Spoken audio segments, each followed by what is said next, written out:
All right, this is for, the answers for number 5 and number 6. The instructions say to find the value that completes the square and then rewrite as a perfect square in factored form is what that means. So if you recall, the standard form is a x squared plus bx plus c. And so from that, we can see that b, the coefficient of that middle term, is 28. And so when you're doing this, you say 28, you take b and you divide it by 2. 28 divided by 2 is 14. And then you take that 14 and you square it to get your perfect square trinomial. And that's 196. And so we add 196, and that gives us our perfect square trinomial, and that's equal to a, in this case, instead of x, a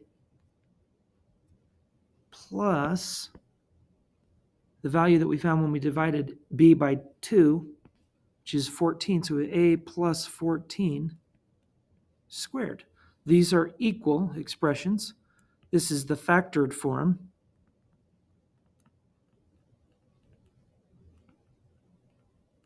And this is the trinomial.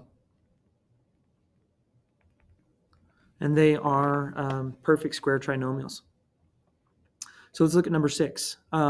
X squared minus 18x plus some blank.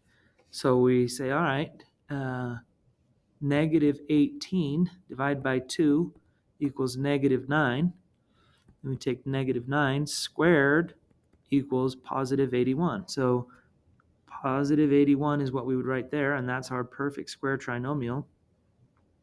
And that's equal to x minus 9. Again, this is that minus 9 here.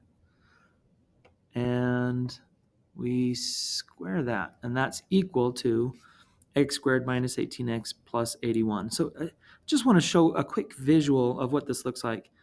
Let's call this a square here, x squared. And then that negative 18x, when we divide it by 2 and we get minus 9, that's like taking half of our x's.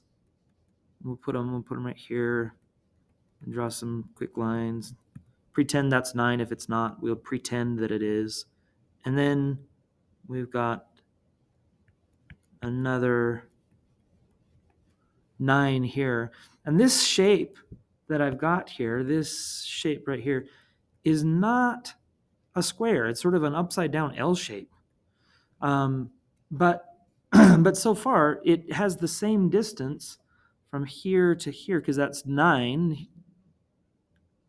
And this distance here is also 9. And here, this is x, and this is x. And so it has that same distance.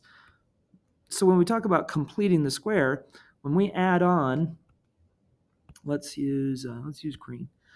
When I add on 81, green, I meant to put green, excuse me.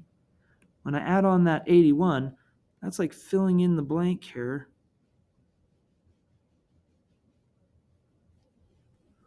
With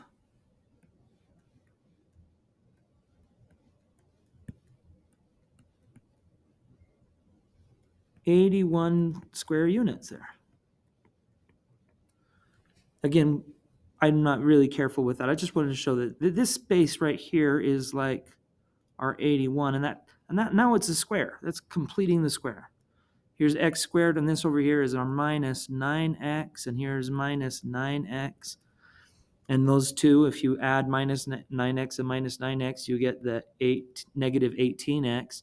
Our x squared is right here, and our 81 is right here. And so that's the perfect square. And what are the dimensions of this square?